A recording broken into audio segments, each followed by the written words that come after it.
que ma conviction est que l'Afrique doit nourrir l'Afrique. Et j'ai même souvent dit, produire ce que nous mangeons et manger ce que nous produisons.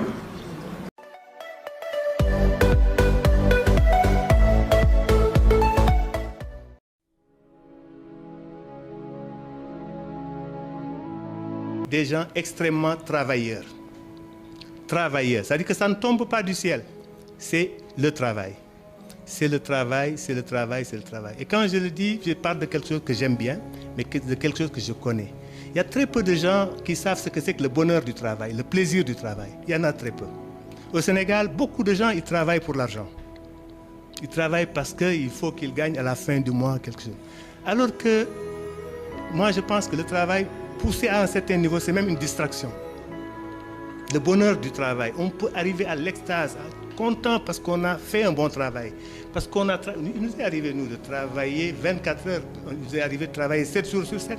On sait bien, hein, pendant de très longues années, hein, elle est là, on ne prenait pas de congé.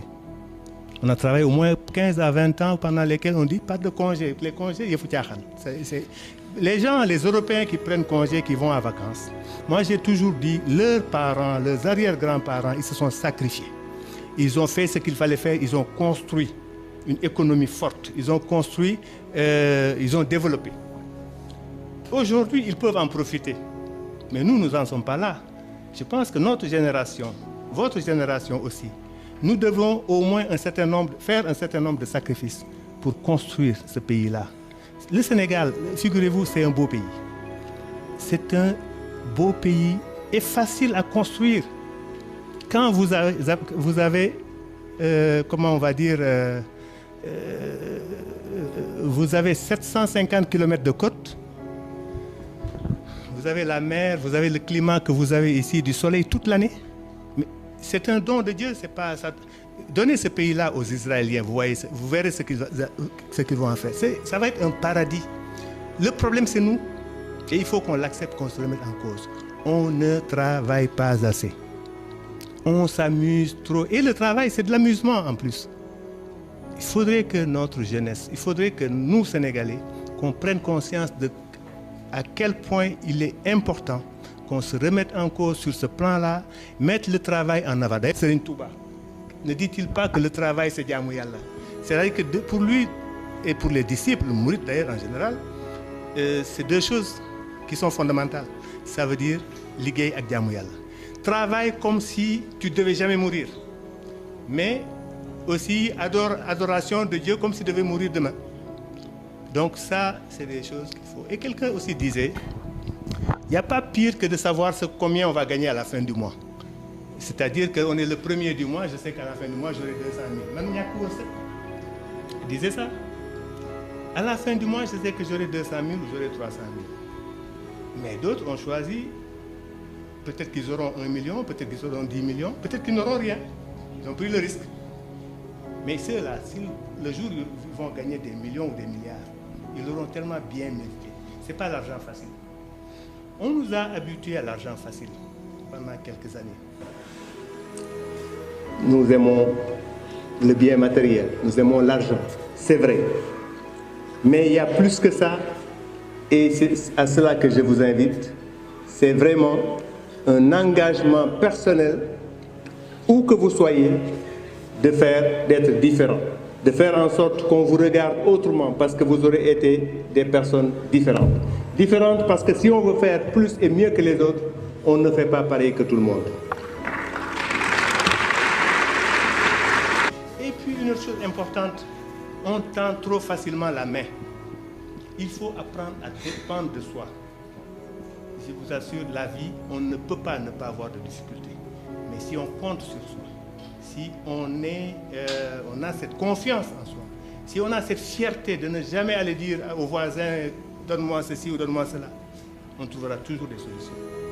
Par nous-mêmes.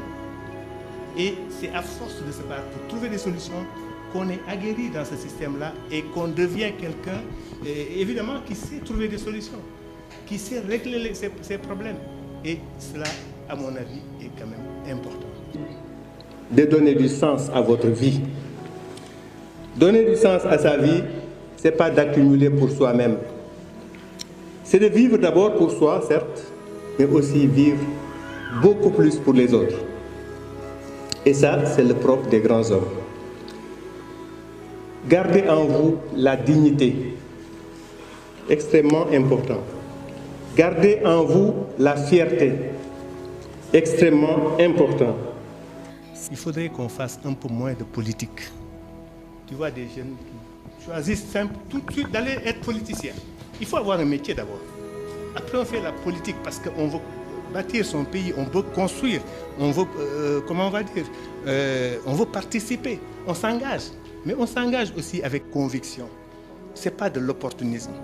Et j'ai le sentiment que beaucoup, aujourd'hui, ils vont par opportunisme. Je vais suivre M. Tel parce qu'il me semble avoir de l'avenir. Le jour où il arrive au pouvoir, alors hop, je suis à côté. Ce n'est pas bien. Il faut qu'on bannisse ces comportements. Ce qui est bien, c'est de travailler. C'est le travail. Il n'y a pas autre chose. C'est le travail. Tous ces gens-là qui ont réussi, ces grands pays, ils n'ont fait que travailler. Et il faut qu'on travaille plus. Il faut qu'on travaille plus. Et j'encouragerai beaucoup les jeunes à étudier. Moi, peut-être vous y reviendrez tout à l'heure, il y a une question, qu'est-ce que j'ai regretté dans ma vie? C'est d'avoir pas fait aussi des études supérieures. J'aurais bien voulu en faire comme tout le monde. Mais vous qui avez la chance de faire des études supérieures, je peux vous dire que ça donne des outils. Vous avez la chance d'avoir fait l'université, d'avoir fait les grandes écoles, c'est bien. Ça donne des outils que moi je n'ai peut-être pas. Mais si en plus de ces outils-là, on a un peu de ce qu'on peut appeler l'entrepreneurship, l'esprit d'entreprise, on a cette conviction de se battre, ce volontarisme de réussir et de réussir honnêtement, mais je peux dire on peut faire des miracles. Ne soyez pas dépendants. Comptez d'abord sur vous-même. Ayez confiance en vous. Travaillez dur, aimez travailler, soyez les premiers sur le lieu, soyez les derniers à partir. Mais à chaque fois qu'on dit férié, je suis malade. Il y en a trop, on ne travaille pas. Qu'est-ce que ça veut dire? Mais samedi, dimanche, doyul nopolo. Je vous assure que nous, on travaille samedi, dimanche. Il n'y a pas eu un jour de tabaski où j'ai tué le mouton, j'ai laissé là à la maison et je suis parti ouvrir sédiments. Qu'est-ce qu'on peut faire plus? Jour de tabaski, j'égorge mon mouton, je laisse là et je vais ouvrir mon magasin. Nous, le meilleur jour, c'était le dimanche. Le meilleur jour, on faisait le meilleur chiffre d'affaires, c'était le dimanche. On travaillait 7 jours sur 7 pendant des années. Le dimanche, les fonctionnaires ou les gens qui ont leur ferme et tout ça là, ils ont le temps, ils allument leur voiture, ils venaient à Sédima. Nous, on était là, c'est là où on les recevait. On les recevait, on discutait, on donnait des conseils, on les encadrait. C'était le dimanche, le meilleur jour. Mais on travaillait 7 jours sur 7. Parce que ma conviction est que l'Afrique doit nourrir l'Afrique. Et j'ai même souvent dit, produire ce que nous mangeons et manger ce que nous produisons. Il y a des choses pour lesquelles on n'a pas les compétences, on a besoin de l'étranger, de l'investisseur étranger, on a besoin des partenaires pour nous accompagner dans ces choses-là. Mais il y a des choses que nous savons faire, faisons-les. Et parmi ces choses-là, l'agriculture en premier. La valorisation, la transformation, la création de richesses, ce sont des choses sur lesquelles nous devons mettre l'accent. Et un des moments forts, peut-être qu'on va y revenir, que j'ai beaucoup apprécié dans notre vie en commun, c'est le jour où je me suis rendu compte que le soir, en mangeant notre dîner, je me rends compte qu'on était en train de manger notre poulet à nous, que nous avons élevé, avec des tomates qui sont là, que nous avons cultivées, des oignons à côté que nous avons cultivés, et quoi d'autre, des pommes de terre que nous avons cultivées. Ben, il fallait juste aller acheter un peu d'huile et puis des oignons. Ça, c'était de l'autosuffisance alimentaire. J'étais très, très content.